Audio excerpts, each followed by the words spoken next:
Steven! Who gets to the Hall of Fame first? Phillip Rivers or Barry Bonds? It's Phillip Rivers, man. Because he's going in and Barry Bonds is not altogether. The ship has sailed on Bonds. We've all accepted that. We know the Baseball Hall of Fame's a joke. At some point, Rivers is going to get in.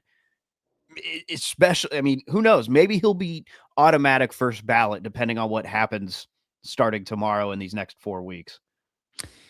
Yeah, and it's funny. Both will be eligible at the same time. Phillip Rivers, because if you haven't heard breaking news, he's going to start tomorrow against the Seahawks, and it's crazy, but I love it. He will not be eligible again until 2031, which is when Barry Bonds will be eligible again for the Hall of Fame. But I think Phillip Rivers has a better chance of getting in the Hall of Fame than Barry Bonds at this point. Yeah, of course. Of course. And I'd even say, had you asked me that in 2020, I probably would have told you the same thing. Yeah.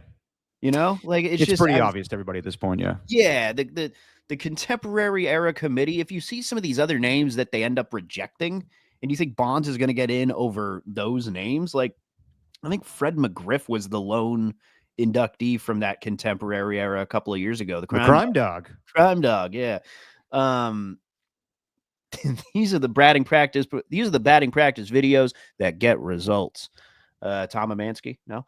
So can't say I recall, Steven. That's an infomercial where it's old school. It's from like the 90s, and Fred McGriff was the spokesman. I forgot what the name of it was, but I remember when I was younger thinking all those players were so cool because it was like a camp. It looked like a summer camp out there. Oh yeah, I know what you're talking about. Yeah. This is the training video that gets results. Anyway, yeah. So it's extremely hard to get into the Hall of Fame. I mean, if anyone didn't know that, and I think Phillip Rivers has more of a chance just because of who he was in the generation that he was playing. I think you have to put him up there. It's hard to use like the whole Super Bowl playoff thing against him when he's playing against the likes of, Tom Brady, who's the greatest ever. Yeah, I still think you could be a Hall of Famer if you didn't win a Super Bowl, if you didn't have a lot of playoff success. Yeah. I mean, you and I both said last podcast we hated Phillip Rivers because he was just an arrogant quarterback. But he was damn good. You had to respect him. But after a while, it took a long time to get on the Rivers train, to aboard the boat flying along rivers. Well, I remember when he started in 2006 and they were just a dominant team. Before that season started, I was like, oh, he's going to be Ryan Leaf. He's going to suck. They're going to wish they kept Drew Brees. And no, Drew Brees was better. I'll say Phillip Rivers was a better Chargers quarterback, but Drew Brees went on to have a Hall of Fame career with the Saints. Sure. But within the AFC West, though, you'd probably think that the Chargers had the most stability at the position compared to, say, the Broncos or the Chiefs, right? I mean, who was the Broncos and Chiefs quarterbacks in that time? Well, yeah, it was, that was 2006. So I think they were going from Jake Plummer to Jay Cutler at the time. Yeah. It was Jay Cutler, and then they ended up moving on. At that point, it was Brock Osweiler, and then you had Peyton and all that. Yeah, and then with the Chiefs, it was just, I don't know, Kyle Chiefs? Orton. Back then, it would have been Trent Green, or who's the other guy? Damon Heward, remember him? No. Well, it was one. It was yeah. I want something that was like Brock Heward's brother that was the backup, and there was a whole thing where he became the starter the next year. They traded Trent Green to Miami or just released him. So, yeah, the Chargers had the most stability at quarterback year in and year out for the AFC West. Absolutely. Yeah, Trent Green and Damon Heward in 2006. Nailed it. Right. God, I'm a freak. Just your opinion, man. Stephen Langford, Derek Papa, we're coming to you on a Saturday morning. This is one of the slower sports days of the year because there is no college football besides Army and Navy. You ever watch Army and Navy, Stephen? I'm not Rick Tittle, so no. Rick, dude, every year Rick texts me, goes, you going Army Navy? I'm like, I've never been once. Why do you think I'm going? He goes, because KNBR usually sends somebody. I'm like, no, they're not doing it this year. They're not sending Marcus Boucher, who usually goes. Adam Copeland used to go in years past. But apparently it's the best kept secret in all of sports. Or it's like media day for college football, where everybody goes, even though like it's not like a big event. I mean, the game itself is not that big of a deal. But also, there's the Heisman Trophy ceremony tonight, and I'm not going to watch the the broadcast of that because it's just how long is it? Like 3 hours, and it takes a long time. It's a long time. We get their backstory, and I'll tune in probably the last 5 minutes to see how excited Fernando Mendoza is when he gets the Heisman. Well, that's the thing. Do you think this is the, I guess you call it the embryonic stage of one of the great characters in sports, where it's just, he's so unique and just so like everyone was hopping on the Fernando Mendoza train after that Big Ten championship because of that post-game interview. Yeah. Like it's getting all the national attention. And I think a lot of people are starting to realize he is a different type of quarterback than one you'd normally see. I don't think he's going to be like the Jackson Dart type, in that he's got the cool and suave, the headband and the eye black going down, and you already got the nicknames rolling out for him like Darth Vader, and he's got the dance moves in the end zone. There's different people, and I respect that. Like I think it's just, we need that in sports. We need a variety of people, and I think Fernando Mendoza is kind of one of one. And I just wonder if this is the start of something where it's like, oh yeah, he's always been this way, man.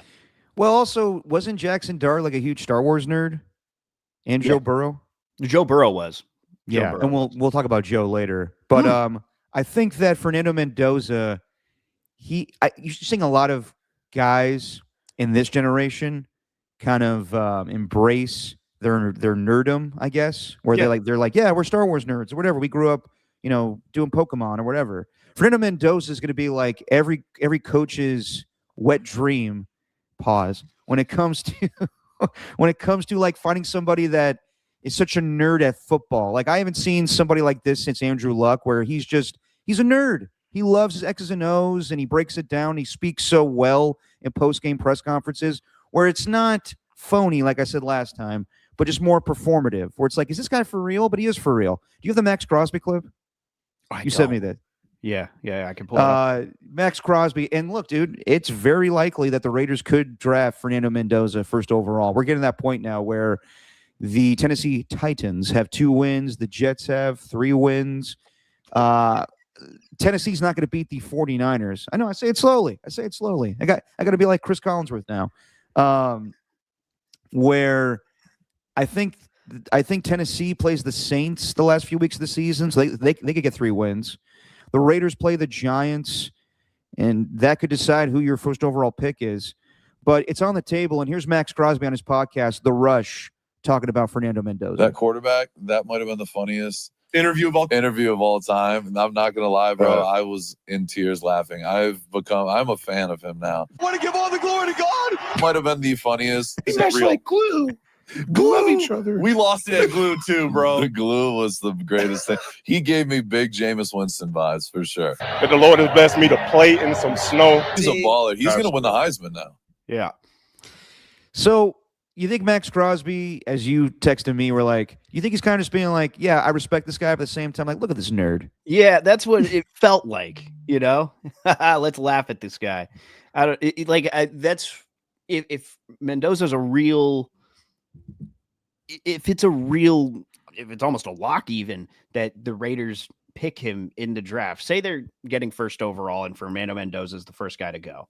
I just saw like Lenoris Sellers is going to be coming back for another year. He's recommitted, so he's not going in the draft. I think he was one guy who was at least linked to one of those top 5 picks early on, but now he's going back to college.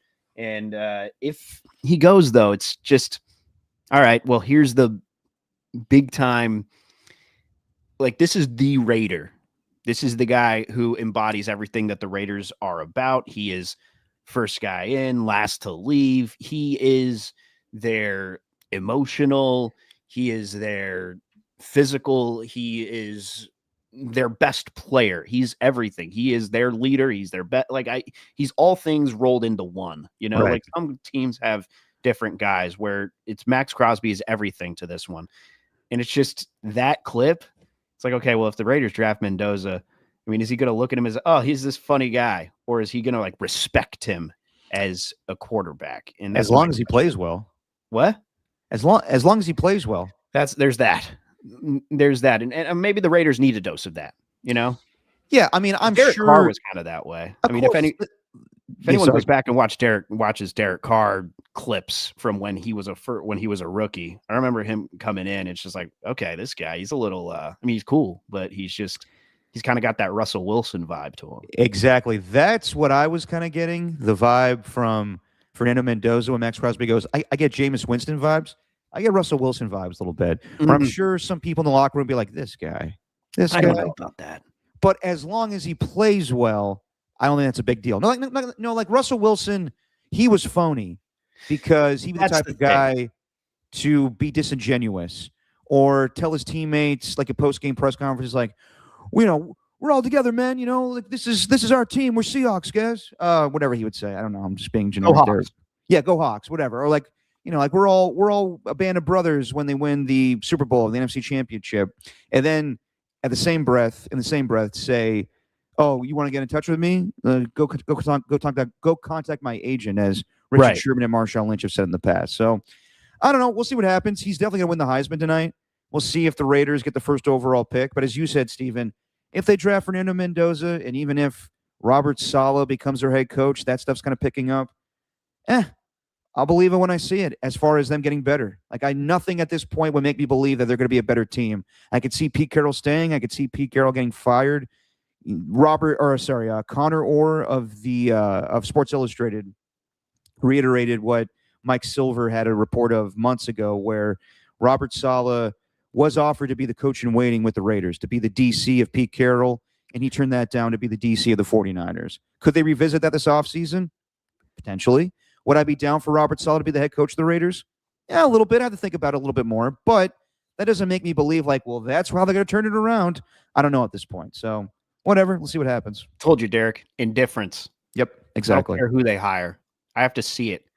They can hire whoever they want. I'm not going to believe in it until I actually see it. I've just propped up too many expectations for this year, and I've been let down. I've told you before, this has had me questioning who I am as a person. I got married in the last year. Yeah. I'm about to have a kid on the way. Uh-huh. It's the Raiders who have me questioning my identity. Also went to your neck of the woods, Stephen, yesterday for Almanac. We had a showing of Dirty Work. And not showing, just a show. And some of the opiners showed up. We had our guy, Mac Van, who gave me an envelope to give to you. I think you want to see it. That's nice. Yeah, nice little gift. Then we had Tacky, we had Rockin' New Era, we had Ernie One, we had AJ Cruz, and we had Pat H. They came with some gifts. The ones that I talked about last time that I was appreciative of, but didn't have anything to carry them in besides a plastic bag that they gave me, which I don't remember that. They gave us some stuff, some hot stuff that we could use for our punishments next podcast. Some jelly beans that have the flavors of sriracha, jalapeno, cayenne, habanero, and Carolina Reaper. How about that? My God. And then we got some beef jerky courtesy of Mac Van. And the different flavors are spicy, which I tried yesterday, pretty tame. And then we got ghost pepper and Carolina Reaper. My God. So I may have upgraded from the hot sauce to some alternatives, from jelly beans to jerky. The morning might hit even harder. I would think so. I had a little bit of some spicy beef jerky, courtesy of Mac Van, when we went to the West Oakland Almanac for the 49ers roundtable. We didn't know what flavor it was. I'm assuming it had to be Reaper or ghost pepper because that shit was hot. Yeah. Yeah. Then the next morning, though, it's going to be like corn. Like, have you ever had just those little, those mornings after where it's just like little pellets? Yes. Like, what the hell am I, a rabbit? Yeah, dude. It's that's the worst when you have to go to work and you're on the way to BART and you're sweating. You're like, oh no, it's happening. I'm gonna have to use a BART bathroom. This is gonna be nasty. Yeah. And that toilet paper, it's not even like toilet paper in the BART bathrooms. It's like pieces of napkins. You just have to use a bunch at a time, and you don't feel good the rest of the day because, let's be honest, you didn't wipe properly. So that's my life, Steven. I have a question for you. Sure. What's your Method of wiping? Well, I'll Not the tell method you. of wiping. No, I Okay. mean it's everyone has their own different method. I'm not going to knock you for whatever method you choose. If you wipe standing up, that's fine. If you wipe sitting down, that's also fine. Standing up. Yeah, I haven't done that since I was a little boy. some people wipe standing up, Derek. Not Yeah, me, and but some people do. I learned a long time ago that if you don't sit down while you wipe, you can leave some remnants behind. Absolutely. I agree, but I'm not going to knock you if you do that. If you want to leave little remnants, that's your prerogative. Well, then you leave it I'll be behind, around. and your mom gets very upset. Anyway, go ahead, Stephen. When you're at work and you maybe have to drop a deuce, Yeah. if someone else, how many stalls do you have actually is the question. How many stalls do you guys have in your office, in your bathroom? We have two. I'll tell you that the bathroom is kind of a journey. Yeah. So we have two bathrooms for men and women Mhm. on the same hallway, but they're Yeah. spaced out. Right. So stalls collectively for the men's room, I would say we got 2 stalls. All together between the 2 bathrooms, 4 stalls. Okay, we got two, but you got 2 toilets and then 1 urinal, right? Yeah. Like 1 toilet, one for disabled people, and then same thing. Yeah, just Yeah. 1 urinal. Yeah. So if if you have to drop a deuce at work and someone else is already in there doing that, do you wait or do you go in and you don't care? Like you're right next to the person. Wait, say again? Like If that. someone else is already using 1 urinal and one's open and if someone's already using 1 stall and the other one's open and you have to drop a deuce, but someone's already using another one, do you go to the other stall? Yeah, 'Cause I gotta be absolutely. honest. If I gotta do that, if I gotta take a little poopy, uh, Yeah. so I'm trying to find any other way to I'm word. picking up what you're putting down there. If someone else is using the other stall, I'm waiting. Why? Because I just don't want to sit down next to somebody. Like I feel like when I'm in the bathroom, I like to be alone, especially in that situation. Like if it's just the urinal and someone's in the other stall, like obviously I'm going to use the urinal. But if I got to drop a deuce and someone else is dropping a deuce, like I'm going to open the door, see that someone's using at least one of them, and then walk back to my desk. Are you afraid of judgment of what sounds you're going to make? I think I am. I think at that point, man, it's a judgment-free zone. I've heard people, moan, and it's a painful process, and you know let a little something else extra out. I've heard people throw up at bathrooms. At that point, it is what it is. I got to get over it. Like Yeah, I think so. It's a me thing. It's definitely a me thing. But If there you are gotta go, some you other gotta go, my coworkers who man. agree with me. Well, not coworkers. It's people from the other station. But there's people who agree with me. I have not had this conversation with other members of KCBS. Are you thinking about maybe broaching the subject? No, we got more important things to worry about than toilet talk. But there's definitely people who do that because if I'm alone and I'm in the stall, there's times where I'll hear the door open and then I'll hear that person go, "Ugh," and then they'll just walk away. Yeah, I think people need to get over their own insecurities when it comes to pooping. I agree. Yeah. Maybe I do, and Now- it's a me thing. Now, I have before been the guy on the toilet, and someone comes in, and you're making a ton of noise, and you just want to wait until everybody leaves the bathroom because you don't want to come out, and everybody's like, "Oh, it was Derek making all that noise right there. That's disgusting." Yeah. You feel like someone's gonna announce it. Yeah, and you never know. The Take like a environment, video. yeah, in the environment of KMBR, nothing's sacred. So easily Adam Copeland or something could be like, did you hear the mess that Derek left behind there? It's a fucking paint job. Brutal. All man. right. What do you want to get into first, Steven? You want to get into Warriors? You want to get into some football? Do you want to get into the Michigan scandal? I'll let you decide, or we'll let the chat decide. Where you guys want to start first? Well, Michigan thing's heavy, so we can wait on that one. Well, maybe. let me ask you this: what more is there to add to that we would have to bring that's of value? I don't think there's really much. I think I think it turned from, oh man, like this guy had an inappropriate relationship with a staffer, and then it turned into more than that, where he gets arrested, and then obviously like what happened with that staffer. He got arrested because he approached her and all these different things and went to her house and tried to, it's a whole mess. I think the thing for me, I'm not going to like have like a take on it or whatever. It's hard to have a take on something this serious. Yeah. Right. For me, it's tragic, yet at the same time, kind of, there's too much of a positive connotation that comes along with this word, but I don't mean it in any positive sort of way, but fascinating at the same time, just seeing a guy who was a part of a national championship program, a college coach on the rise, who kind of ruined it, who ruined it. And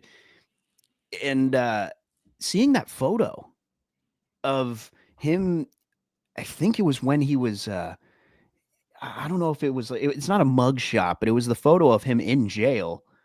And I just think it was the camera angle where it's looking down on him. He just looked so small, like just a small human being, even though he's not, because his life just crumbled. And it was for him actions. I'm not to sit here and try to blame the victim like some other people are and saying, well, she shouldn't have been around the program. It's like, come on, like this is no. Yeah. How are you going to blame that stat? Like, no. But to me, just seeing that photo, it really took me aback. It did. It's fascinating in the worst way to see how someone's life can go from just on the way up to just crashing down. Really. Yeah. I mean, it's fascinating in the way that we love train wrecks. Right. And that's the sad part is like, yes, it's entertaining for us. Not entertaining, that's the wrong word, but just fascinating, as you said. And then there's people's lives involved. So I'm sure everybody knows the story at this point, but Thursday, actually, it was reported that Sharon Moore, the head coach of Michigan football, was fired. He was, the guy that basically filled in for Jim Harbaugh when he had that suspension, and famously on the sideline saying, I fucking love you, man. I fucking love the shit out of you. And I think that kind of got him the job of kind of going viral and the alumni getting behind him. And you see that reported. At first you're like, damn, did they meet below expectations this year? Because 9-3 is not bad. But then again, people, I don't know, I'm sure some Michigan people were like, we could do better. So at first I was like, damn, that sucks. Only after 2 seasons he gets axed. And then you hear all the details, and then you hear it's an Ime Udoka situation. You're like, oof, that's not good. Right. And I made light of it initially when I was on Dirty Work, just being like, yeah, it's an Ime Udoka situation. He got in a sexual situation with a relationship, I should say, with an assistant of his. He's married. He has kids. It's terrible. You don't need to make light of that. But then it gets much darker. By the time that we were talking about it, and most of the country was talking about this story, Sharon Moore lost his job, went to the house of the assistant that he was having the affair with, right? Threatened himself with a butter knife, kind of nuts. And yeah, now he's in custody and his life is ruined, along with his wife's and his children and the woman that he had a relationship with. And I guess she still has a job at Michigan. Whatever you want to make of that, that's your own deal. But I personally just want to focus on the football side of things, because this is just way beyond anything that I think the Get Up correspondents or anybody on ESPN should talk about. This is it's much darker than, well, Sharon Moore kind of went nuts. Like, there's a lot that went along with this. So if you want to talk about, who should replace Sharon Moore, like, does it make sense for John Gruden? Because at this point, it's so late in the game when it comes to college coaches that maybe they need to look the NFL route. If that's a discussion you want to have. But if we're talking about, should Sharon Moore have been fired or blah, blah, blah, or anything with his family, I don't want to go there. It was very interesting, though, to hear Rich Eisen's perspective as a Michigan guy. Not that he was,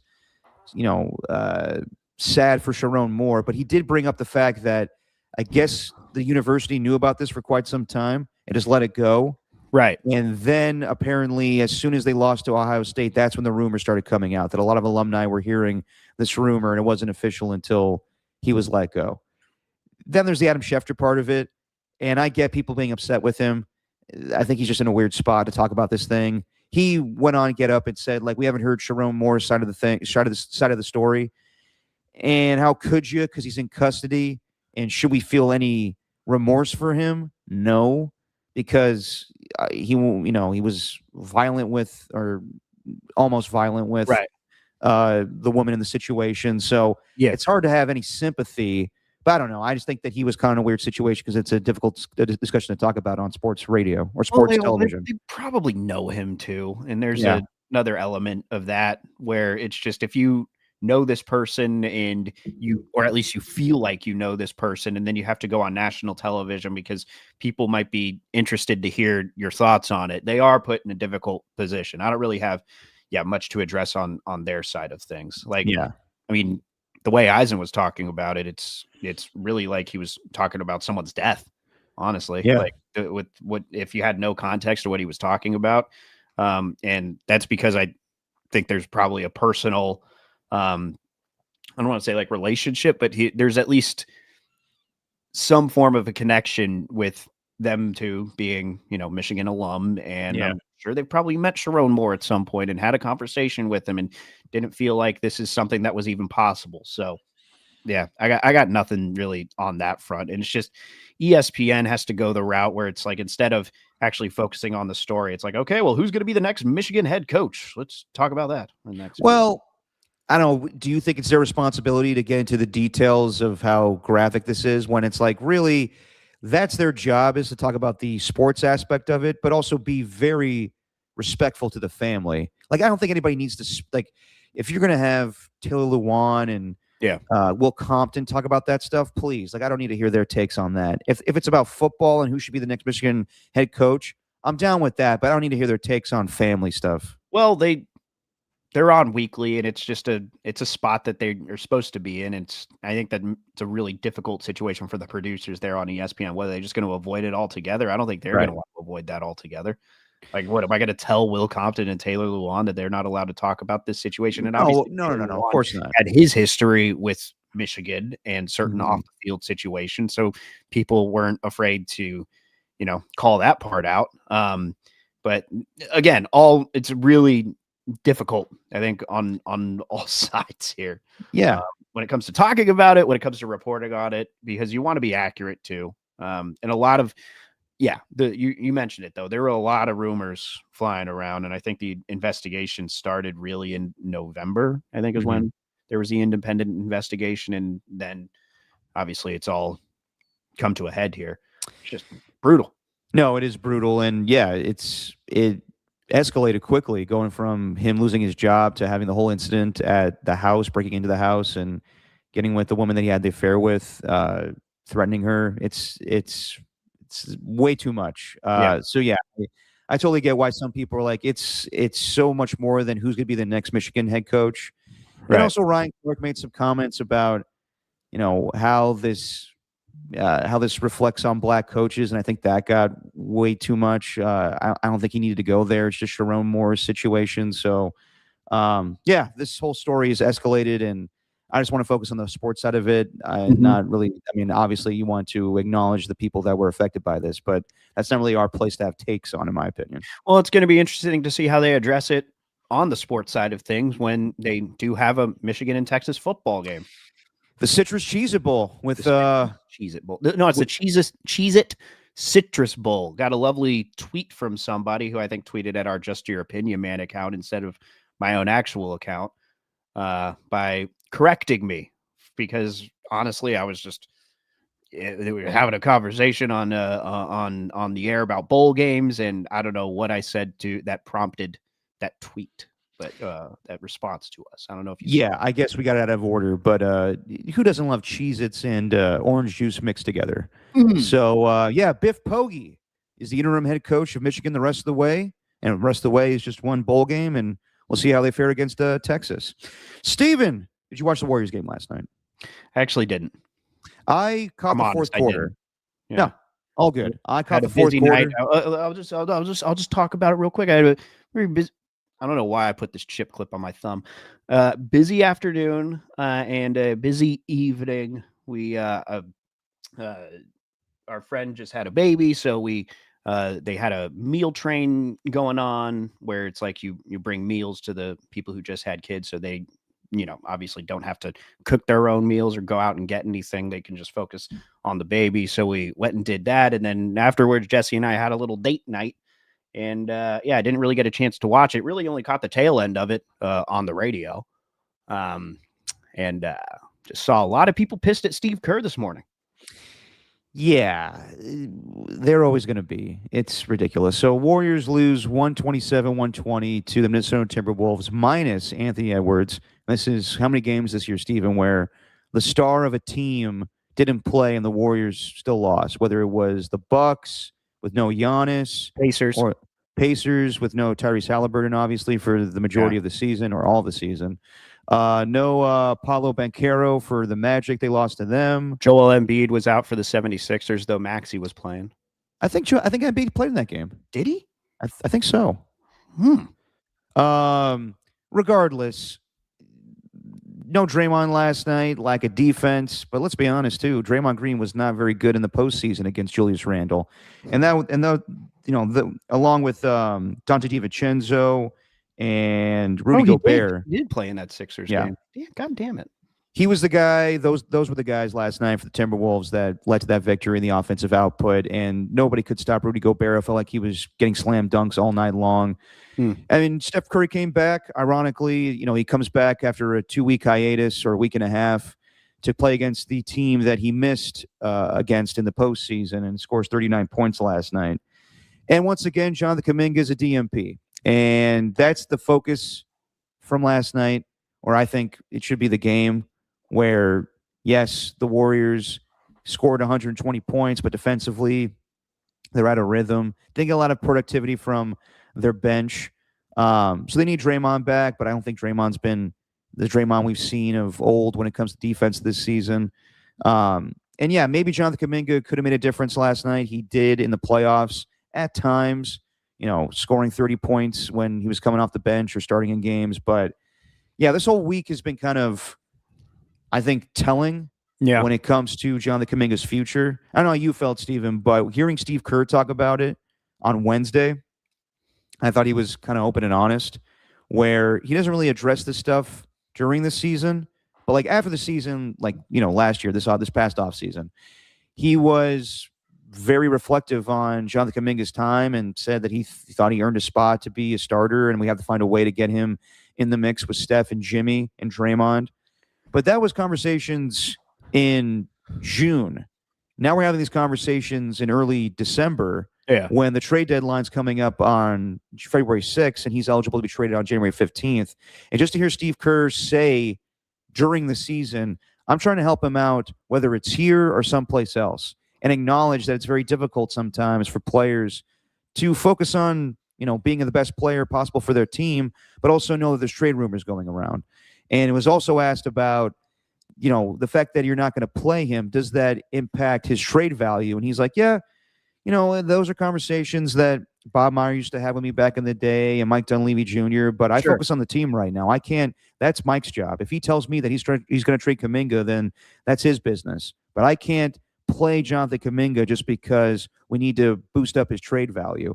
And you heard Steph Curry talk about it too the other day, saying, we want the best for Jonathan. These are the same conversations that we've heard Steph Curry and Draymond Green have this past offseason when it was the end of the year press conferences, where they basically said the same thing that Steve Kerr said on Wednesday. Right. We want the best for Jonathan, whether it's here or someplace else. And Steph acknowledged, Jonathan, we want to help him, but are you doing everything possible? Do you have a good attitude? Are you doing everything that's asked of you when it comes to Steve Kerr? So even Steph's kind of acknowledging it's on Jonathan Kuminga as well. So what's your take on it right now, Stephen? Where the team's at, and just it seems pretty likely that he's going to be dealt come January 15th. Well, my take on it is going to be the same as it's always been, is that the Warriors botched this situation from the get-go in that they didn't trade him in the first place when they should have.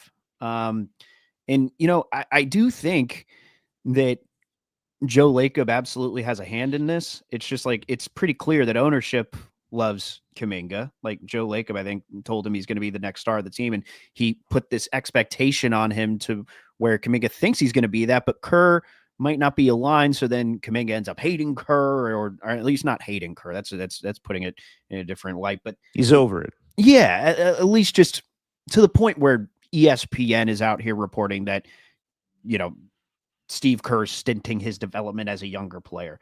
So I think overall the Warriors just botched this by not trading them in the first place and not foreshadowing that this is what it was going to be.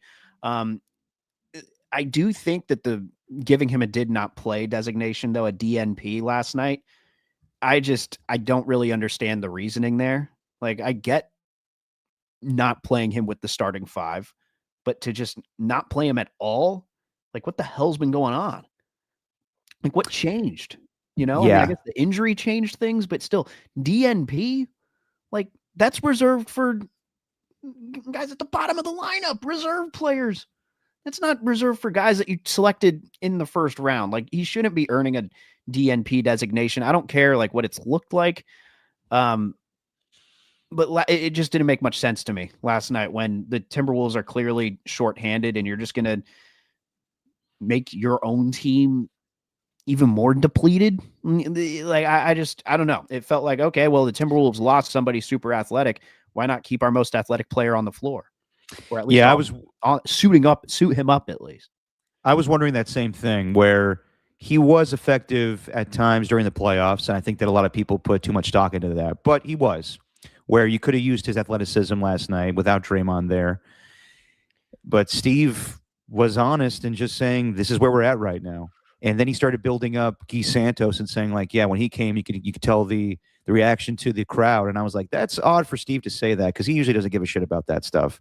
Right. But Guy Santos gave them a boost, but not enough where I was like, Jonathan Kuminga shouldn't be playing in this game. I think it's bigger than we all know behind the scenes, where I'm sure Kuminga was a good sport about things when the season started. He was rebounding, he was passing the ball, he was doing everything that was told of him from the coaching staff, and now it's clear that he is just not bought in. And you mentioned it too, I think a week ago, whatever it was, his body language during a game. There's something going on right now that we all know between Steve and Kuminga that they're not on the same page. That's gotten worse since the start of the season. And it was there too. Anthony Slater had a little bit of it in his article talking about Kuminga went to Steve and was really vocal about wanting to play with Jimmy Butler. But I think Steve is just like, it makes no sense. You guys are just kind of too similar. You're not the type of guys that we need to create shots. You guys are very physical, but you kind of do the same things. So it becomes redundant to have Jimmy Butler and Jonathan Kuminga on the floor together. And it's gotten to the point now where he just doesn't even want to play him. Now, do I think that his trade value will decrease with more DMPs? Yeah, I do worry about that because people know that the Warriors are done with Kuminga, so they can lowball them. I saw Tim Kawakami suggest maybe CJ McCollum's a good answer. I don't know. I want something better than that. But also, I don't want them to just stand pat at the deadline and not do anything. Like Marcus Thompson talked to us yesterday, and he was like, they're going to try to trade Kuminga. But I can also see them being like, there's nothing good enough, and they just let him walk this offseason. I don't want that either. They have to do something.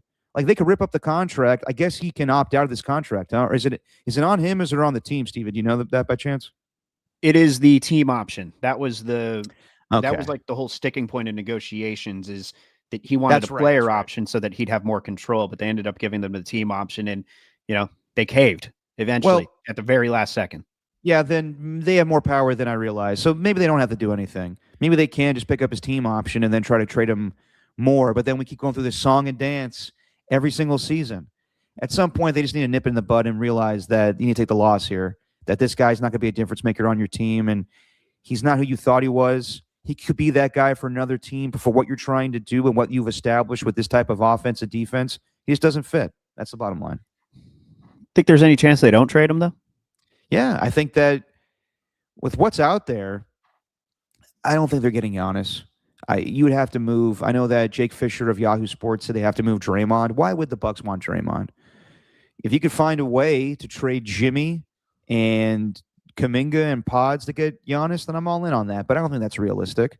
I think that the feasible options out there are anything with the Kings, what's going on with the Pelicans right now. You can trade for maybe Trey Murphy or Herb Jones. And then, CJ McCollum's an option. I think anything that is being offered right now, Warriors fans would scoff at, being like, we're trading away Kuminga for that.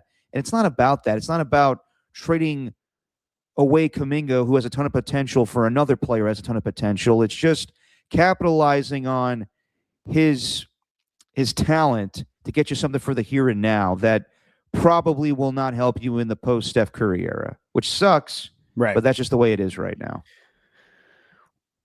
If they don't get more than a protected first round pick and a player like Malik Monk, say like the Kings trade package earlier this summer, I believe that was what they offered, and the Warriors just deflected. They shoved that to the side. They said, no, we do not want that. We need a little bit more than that if we're going to trade away Kuminga.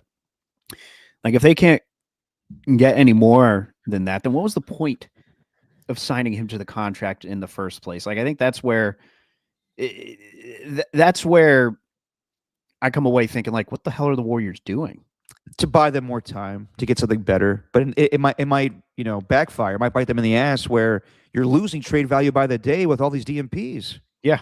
And Steve has let it be known to Mike Dunleavy, it wasn't like a shot to him, but it was like, I don't care. Try to win games right here. I'm not going to play a guy just because we could boost his trade value at this point. Ernie asked a question earlier. I wanted to pull this one up. What was the bigger botch, Ayuk or Kuminga? I would say I'd say it's really, like, if I had to just in a vacuum choose that, I'd probably say Ayuk, just based on giving him $30 million a year, and that might have hamstrung you from paying anyone else this offseason. Yeah. But if you look at where the 49ers and the Warriors are at, because they were on similar timelines, I guess, like Jonathan Kuminga 2021, Brandon Ayuk 2020.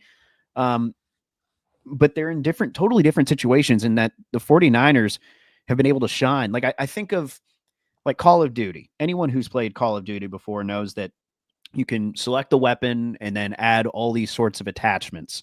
And it feels like the 49ers are at a point where Brandon Ayuk was more of just an attachment, which might increase the rate of fire. It might increase your accuracy. But if you didn't have that attachment, you could still survive. Whereas with the Warriors and Kuminga, it felt like he was meant to be this whole new weapon that was meant to carry them into this new era of Warriors basketball. And I would also add, I think a bigger botch more than either of those guys. We kind of forgot about this, but I think the biggest botch of all of them was James Wiseman. Really. I think you had a chance to get a franchise player with that second overall pick, and instead you took a guy who's not even in the league anymore. And that was a year before they took Kuminga. Like, had they got that selection correct, had they actually chose, like, I'm not saying LaMelo Ball would have been the perfect choice, because now you got people coming out saying he's the most unserious basketball player in the NBA right now. And I don't know how you could disagree with that when you see some of the things with LaMelo just based on his style of play. But had they got that pick right, then maybe Kuminga could have flourished, and it would have just been an entirely new team. Who knows if they would have selected Brandon Pajemski, and that whole thing's a different animal. That's just that's a whole other beast, you know. I think overall, if I again in a vacuum, I would say they probably botched the Ayuk situation more, just because they gave him a $30 million a year contract. But the 49ers are in a much better position right now than the Warriors are, I think. This could be a lame answer, but I can't answer that question until I know what the fallout is with Kuminga. Right. Because I know what the fallout's going to be with Brandon Ayuk at this point. He's going to get cut. Yeah. And the fallout is they're 9-4 and on the verge of even potentially locking up the 1 seed in the conference. Exactly. It did not hurt them whatsoever. Like, I could say it was the biggest mistake that the 49ers made in the Kyle Shanahan and John Lynch era, but it really didn't bite them in the ass. It's the same thing with Trey Lance. It didn't bite them in the ass. They still win. And they were able to avoid the contract. So really, it didn't hurt them at all. With Kuminga, I don't know yet. I have to see what they trade him for. So right now, I would say Kuminga, because you waited, because this keeps getting prolonged every single year, where we think it's going to happen. It's finally going to happen. And then Joe Lacob brings him out to the Valkyries game. He's like, no, I think there's potential in this kid. And I have no idea where it's going. So I hear you also on the 2021 draft, Stephen, when they drafted James Wiseman? 2020, okay. Who was that draft, like, late in the, because that was during the whole COVID bubble and everything. And yeah, I think it was in October or November we had that NBA draft. It was so weird. It was the same day that Clay tore his Achilles. Wiseman was the best option. Like I get it. Anthony Edwards has turned out to be one of the best players in all of basketball. LaMelo Ball was never going to get drafted by the Warriors. I just don't know who they were going to draft that was going to be better than that. You're right. There's not really much of a. If you go back and look at the 2020 draft, there's no one who's changing a franchise at the current time besides Anthony Edwards. Obviously, Anthony Edwards was taken first, but after Wiseman, it was LaMelo, it was Patrick Williams, who's a really, really good player, but not a guy who's like a franchise cornerstone and one who you feel like would usher in a new era post Steph Curry. Isaac Okoro, who's also very, very good, but obviously Cleveland is Cleveland because they got, Donovan Mitchell and Darius Garland and those other players. Onyeka Okongwu, Killian Hayes, who's not even in the league anymore, Obi Toppin, who we talked about very much the same way as we could have Jonathan Kuminga, and that the Knicks traded him at the right time, and look what's happening with Obi Toppin now. It gets all the way to the finals. Denny Avdija is another one, but again, like those are all within the top 10. Then after that, you think the most impactful player in that draft easily was Tyrese Halliburton, but he wasn't taken until 12th. So exactly. I don't know. How could the Warriors have had the wherewithal to trade down and potentially get the biggest superstar out of that draft? So maybe you're right, but still they didn't find the right player. They didn't. It's been a series of botched moves, I guess is the point I'm getting at. No, definitely. I mean, it's easy to have hindsight on the whole situation when it comes to other players that have turned out well, but I don't know if they had another option. They needed a center. We've always talked about how they need a center. They need a big man, and that was the big glaring weakness. And there was this kid out of where did he play? Memphis? Yes. And there was some weird stuff with Penny Hardaway, but nothing that would deter you away from drafting the kid. And in the end, it just blew up in their face. It was not a good draft pick, but I don't think they could have avoided it. Should we talk about Phillip Rivers making his start? This is going to be official. Let's do it. So Phillip Rivers it's official. He has been elevated from the practice squad. He is going to start tomorrow against the Seattle Seahawks. And I don't know what to expect. I think that he could flash here or there, but I got to believe against a Seattle defense that's been as dominant as they've been for most of the season, that he's going to struggle a little bit. Now, do you have the clip, Steven, with him getting introduced to the Colts media again? Damn right. I did notice.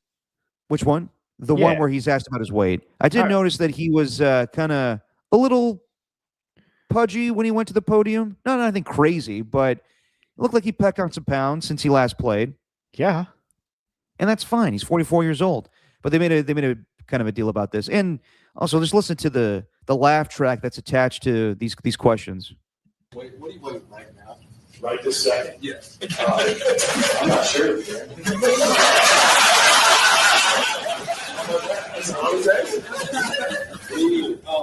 I'm going to answer your question a little better on plain white, Greg. And not what it was when I walked up the field. I'll tell you. But then I'll follow that up with, I ain't never ran away from anybody anyway. So people said, well, you're going to be right there. It's like, will they do that for 60 seconds? They definitely edited that in, right? No, they're acting like it's the blue collar comedy tour. Like he's just talking about his weight, and people are like going crazy. That wasn't that loud. I watched it live. It was not that loud. Maybe it was just the bad audio there, but I think it was that. Yeah, I mean, it didn't come off that loud, at least with the regular clips. Yeah, it just made it like people were howling. But he's just being honest. He's like, I don't know what my weight is, and he's never been that elusive as a quarterback. But yeah, he definitely looks a little pudgier, but not anything where I'm like, whoa, he's overweight. Also, I think in Madden, they put him back in the game, and he's a 70 overall. You think that's disrespectful? Again, he's Phillip Rivers, but he hasn't played in 5 years. I don't know what 70 overall means in Madden. I don't just know. Like barely like that's like you're playable in the league. 70, like once we start getting to 69 and 68 and everything below that, you're a bad player. Yeah. No, I don't think that's disrespectful. I think that's on cue. I think 70 is just a mediocre number. Yeah. I don't have much And on that one. I think it's fair to say that right now you could expect the worst with him coming off of a 5-year absence. But yeah, it's going to be entertaining as hell tomorrow. And this slate's really good, but I cannot wait to see how Phillip Rivers performs. I don't think it's going to go very well. But Steve Young was on with us, me and Copes, and we asked him about this. Do you have that clip real quick, Steven? Yeah, man. A little cross promotion here from Dirty Work. I want to play this because I don't think a lot of people have this take, but it is interesting, where Phillip Rivers was a great quarterback, one of the best in football, but he hasn't played in 5 years. So if he comes back and slings it, what does that mean for football today? This is what Steve Young had to say. I just can't fathom that he's going to play and something good will happen. I hope it's not. I just don't want him to get hurt. Yeah. He's going to like one move to avoid the rush. It's like the pickleball workout's not going to work. Yeah, right. Yeah, right. It doesn't work. So it's crazy. Awesome. I love it. I hope he does it. I hope he's phenomenal. Yeah. That'd be amazing. So But it would be bad for football. It'd be bad for the NFL. What do you mean? If he pulls it off, it does prove my point that the game is becoming so safe in some ways yeah, that it's not nearly as competitive Yeah. and nearly as I'll use the word sophisticated again. And that's why Phillip is able to come. But Joe Flacco's proving it for me. No one really pays attention. It's like, yeah. But if Phillip comes back and plays pretty well, it's then it's not good for the NFL.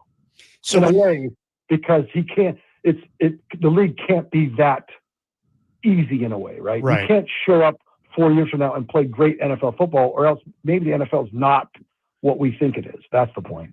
So when you retired in 2000, you could no one needs to hear my question there. What do you think, Steven? Do you think that Steve's onto something there? Hang on. I think this guy in the response is onto something there. Someone who has Pete Weber in their bio, because as we know, all the strong-willed people on Twitter, they post a photo of someone else instead of themselves. They're acting and agreeing with him about the game being easy as if they have experience playing in the league. LMAO, GTFOH, you watch it just like the rest of them. Okay. Who is that? Just some random ass guy? Some random person named Petty Murphy. Oh, Petty Murphy. Well, I think that his name fits the attitude. Yep. And I may have blocked him because I didn't see that response in the video. But I'm agreeing with Steve because Steve Young. What the hell you want me to do? But I don't know if I agree with him. Do you agree, Steven, that this would be bad for the NFL, a bad look if Phillip Rivers comes off the couch and performs well? It's a hard question to answer. Yeah. It's a really hard one. I think there's a semblance of truth to that. Yeah. I mean, how can a guy just come in 5 years retired and just come in and just dominate? I do think that would be bad. I mean, if he plays well, I don't think there's going to be as much of a focus on that. I think it's an interesting angle, but I think if he plays well, it's going to be more about, oh my God, Phillip Rivers is just that legendary. That's what I think. I think that it's a testament to him for his Hall of Fame career and how good of a quarterback he was. And let's be real. Quarterback is a very important position, but again, Phillip Rivers was not the most mobile quarterback. So if he gets protection, is able to stay in the pocket and just sling it, that doesn't go away. Like, yes, guys' arm strength decreases, but we're talking about 5 years removed. He's 44 years old. He's only 2 years older than Aaron Rodgers. I'm sure there's a reason why he's starting. There's a reason why Kyle Shanahan inquired about him 3 years ago during the 2022 season. He could still play, as in he could still throw the football. But if we're expecting him to be this elusive mobile quarterback like most quarterbacks today in the NFL, that's not going to happen.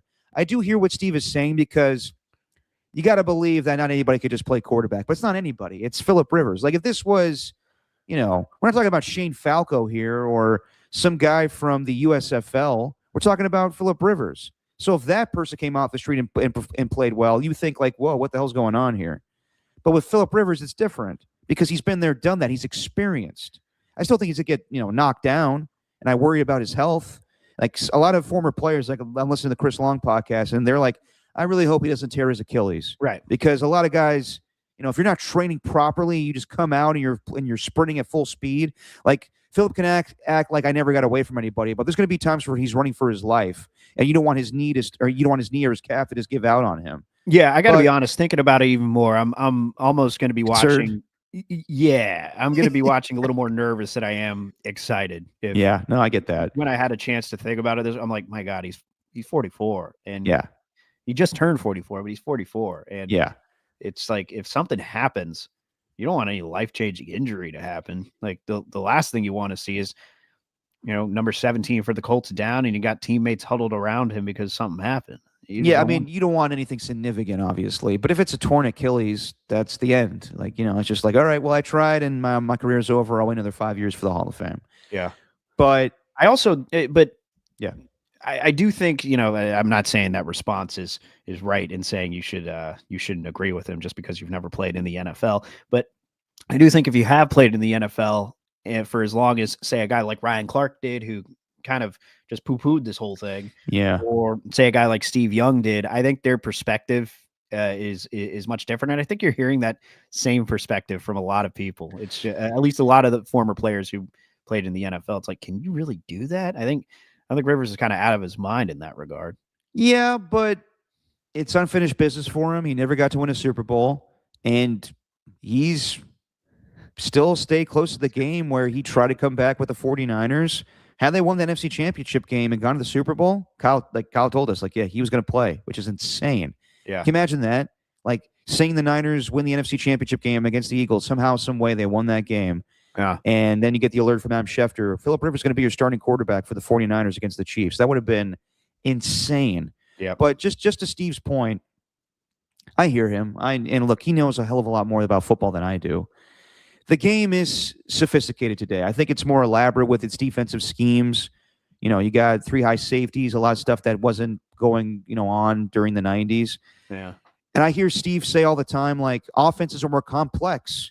And I agree. I do think that, you're not seeing back in 1994 when Steve was playing, Mike Shanahan had a great offense, but you're not seeing all the stuff at the line of scrimmage, all of these misdirection stuff, all of the jet sweeps and whatnot. It was basic. I'm not trying to simplify it, but it was basic to what today's offense runs, where, Kyle Shanahan and Sean McVay, Matt LaFleur, all these great innovative minds have so much going on with eye candy before a play. That wasn't the case back then. But I do hear what he's saying, where it can't be that easy. But I don't think it is going to be easy. I think it's going to be very difficult for Philip Rivers. But if he plays well, just because that's just his natural ability as a quarterback. So I think it's twofold. I think that Steve is honest in saying that he's jealous because he's not able to do this. He wish he could. He even told us a story about how Mike Shanahan called him up and wanted him to come out of retirement and play for the Denver Broncos when John Elway retired. And he thought about it, and Steve's wife, Barbara, pushed him to do it, and he was like, nah, I can't do it. So he's just living out a fantasy, I think, a little bit, where he's like, damn, I wish I did that. And I see today's game and how it's relatively safe for quarterbacks, and I wish I played in that style because I would have played longer. I wouldn't have had Aeneas Williams come after me and take my head off and I have a concussion. It's different now. So I think a lot of players are being honest. I think a lot of them are jealous that Philip Rivers is able to do this. Not saying that Steve is jealous. I think he's just like, damn, that would have been nice for me to be able to play in this type of NFL today. Did he manage to equate Philip Rivers to some character from like a 1960s movie or television show? Yeah, dude, when he dropped, what was the name of the little girl from the movie he was talking about? Pollyanna. I didn't know I knew of the term, but I didn't know it was like a character from a Disney movie. So after a while, he was like, you guys know what I'm talking about? Pollyanna? Little girl? I was like, yeah, you talking about like Annie or like, he's like, no, come on, D-Money, Pollyanna. It was a Disney movie back in like the 50s. You don't remember? It's like, no, Steve, think about what you're asking right now. Here's Eddie Pinheiro. Yeah. Here's Tim Brown. Here's Jerry Rice. That was awesome too, by the way. That was awesome. I respect what Steve Young is saying because he obviously played the game and played at a high level. The way that Cam Newton and everybody else comes across, though, to me is like, dude, stop it. You're just jealous. You're just jealous because you weren't given a call. Yeah. Like, did you see Cam on his show? Yeah. This week, and God, when did Cam turn to Chris Tucker where he was like, I don't give a damn if Shane Steichen is in Philip Rivers' family. He should have called me. And they're trying to sell tickets. That's why they're probably not calling you, dude, because you are annoying. Yes, you are annoying. It would have been a sideshow where, yes, it is kind of a big deal with Philip Rivers coming back, but he knows the scheme. And I don't think it is this thing that people make it out to be sometimes where it's like, it's favoritism. No, it's not. This is not a normal job. It'd be different if we were running a company and I decided to bring in my brother or my son, and that's how we're going to do things. That's not fair. It's fair in the NFL. Absolutely it is. Because if Philip Rivers comes in, you don't have to change the scheme up for Jonathan Taylor or Michael Pittman or anybody else on that offense. Wait, if you bring Cam Newton in, yeah, you change the scheme up. Absolutely you do. Yeah. So that's where I think people get so butthurt about this stuff. I saw a lot of analysts say like, well, how come Kaepernick didn't get the opportunity? How come Cam didn't? Because they're trying to make it simple for everybody else around the offense. If you bring in somebody else, then things change drastically. With Phillip, you run the same scheme, bottom line.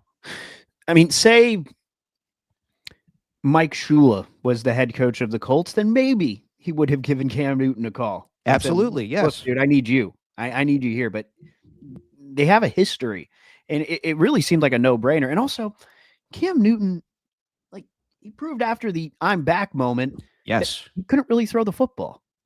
100%. It seems like Rivers still has that to his criteria where it's, he could still sling it. Guys saying it looks like Phil. You got to think, though, man, that some of these, and to get off the Cam Newton part, like, you got to think some of these Colts players are like, oh, my God, they are out of their minds right now. No, of course. It's crazy. All of course. It. Yeah, but back to it, maybe Cam would have gotten a call had someone he'd been familiar with been coaching the Colts, but it's not that situation. So I don't know. And he has come into it's pretty performative, but I don't know. I enjoy it. Yeah, of course. He's getting it for clicks. I think he's actually pretty good. Beyond that, I think he's actually kind of, from what I've seen, I kind of enjoy watching Cam Newton. He sells it. He's a good talker on First Take when he fills in. But do I care for his opinions? Not really. I think a lot of people do. From what I heard at the Super Bowl experience, when Cam Newton was walking around, like everyone wanted a piece of him. Like everyone was kind of following Cam. Is this around the time that he was calling out Brock Purdy? I think so. Yeah. Yeah, because he says volatile shit, and he used to be, the guy that was the biggest inspiration to Drake May, and then he calls him out. I don't know. I think he's just kind of a hot take guy, and I think that he probably would have been if he got a call from the Colts, he probably would have been like, thanks, but no thanks. I think he likes the fact that he's just still relevant. I think he prefers that they didn't call him so it's material on his podcast. That's what I believe. Yeah. And you made a great point, Steven. Cam was in this situation back in 2021 where Sam Darnold, I think, was the quarterback of the Panthers. It did not play well, so they benched him, and then somebody else came in, or Sam got hurt, whatever it was. And then David Tepper was like, we need to sell tickets. Let's bring in Cam Newton. And he had that viral moment of I'm back, but besides that, he was used in packages to run, not throw. Right. His throwing ability wasn't there anymore.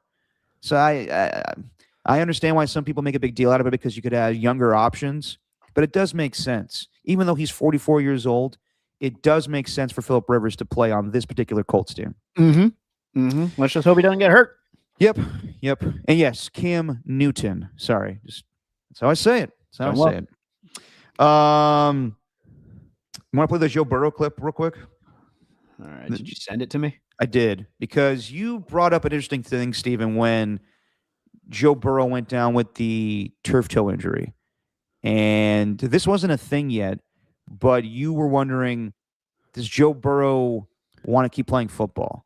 Yeah. Because of all the injuries now. Like a year ago. It wasn't based on the injuries. Go ahead. There was that one graphic that was posted where by the time he was injured, he'd already taken more sacks than Andrew Luck did by the time Andrew Luck retired. Like, I think in the double digits more than Andrew Luck did. Yeah. And I was saying, well, that's an indictment on the Bengals where their offensive line needs to improve. But this was Joe Burrow, I believe, on Wednesday. And this was the day of his 29th birthday where he's asked, is he having fun playing football right now? I want to keep doing this, I have to have fun doing it. I've been through a lot, and if it's not fun, then what am I doing it for? So that's the mindset I'm trying to bring to the table. Maybe I'm reading too much into it, but it seemed frustrating. There's just a lot of things going on right now. Football related, personally. All the above. Like you said, there's nothing. All we can do is focus week to week and try to win games. I don't think anybody's really thinking about the playoffs right now. That's within reach, but on our fingertips. So we just got to keep doing what we're doing and try to get better. So a lot of people took that in different ways. I think a lot of people thought it was dark and him being kind of reflective on his personal life and his football life. I think some people ran with it to the extent where they thought it was this Andrew Luck moment, saying like he wants to retire. Or some people thought it's his way of wanting to get out of Cincinnati. How'd you take it, Steven? I mean, I took it in a way where he was being just very open. Yeah. I did look at that and think, man, is he kind of turning into Andrew Luck here? But it feels a little different than that. It doesn't feel like it didn't feel like he's speaking from the point of perspective where, oh, my life is going to be better off without football. Like, it felt like more than anything, as I kind of processed it, maybe he's just trying to light a fire under this Bengals organization right now and say, hey, your star player, the guy that you are building around, is not enjoying himself. And you got to pick it up here. Yeah. I mean, maybe next season is when we could start reading into things a little bit more. But when I looked into that, I thought, okay, Andrew Luck, sure, but that's a little far-fetched. I think Andrew Luck is kind of unique in that way. I think this is more of a situation where the Bengals, it's just he's putting them on notice, really. And then Diana Rossini's article came out earlier this morning, as she writes her every Saturday morning, and we've been able to react to it. And someone she spoke to who knows Burrow very well laughed at the idea that he's looking for an early retirement based on these comments. Yeah, initially when I saw this, I was like, I thought Andrew Luck a little bit, but realizing that it was the day of his 29th birthday, I think this is much deeper than just football, honestly. And I don't want to totally psychoanalyze Joe Burrow, but we were talking about the quarterback show from this past July, and he's all in on football. And he's got, his side stuff. He's got the Batmobile, and he's interested in Star Wars. His family comes over to do his laundry.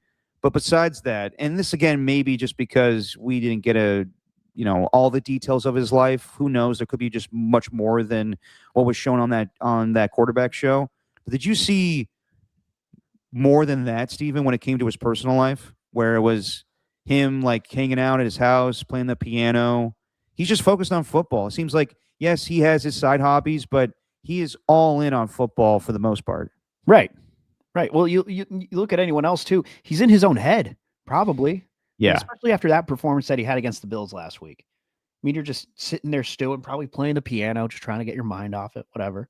Yeah. Whereas, the other guys, it's like, well, Kirk Cousins has a family that he's got to look after, so he can't dwell on this. Right.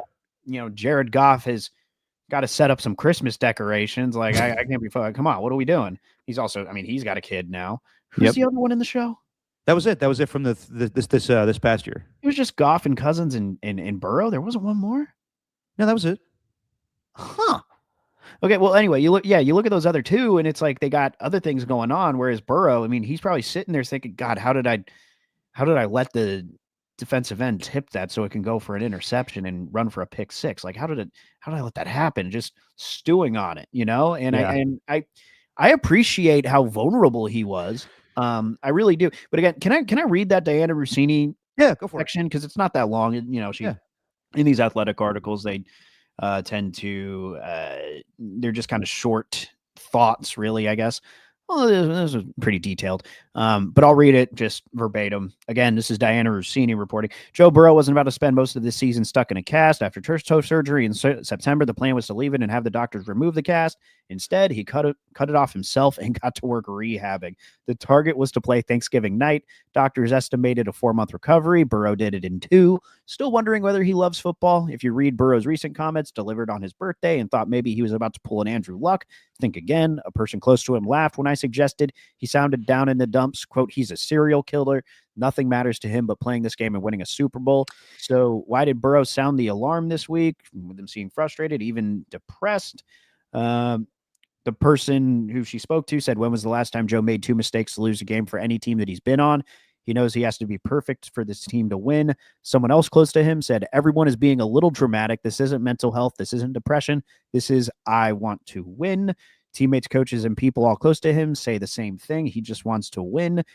He's the same guy. Won't even let his parents stay at his house during the season because he wants 0 distractions. And naturally, when executives and coaches around the league heard about it, does he want out of Cincinnati is what they asked. The answer is no. Burrow hasn't asked for a trade or even hinted of stepping away. He just wants to win a Super Bowl. Another thing where does that mean he's thrilled with everything inside the Bengals building? No. People close to him have made it clear that certain part of the Bengals operation with the smallest coaching and scouting staffs in the league have previously frustrated him. Though some might wonder whether those past issues were on Burrow's mind during his news conference, rest assured that's not what it was. But about protection, the Bengals offensive line has been an issue before, but it hasn't been a concern lately, only surrendering 1 sack in each of his 2 games since returning. He's just tired of losing.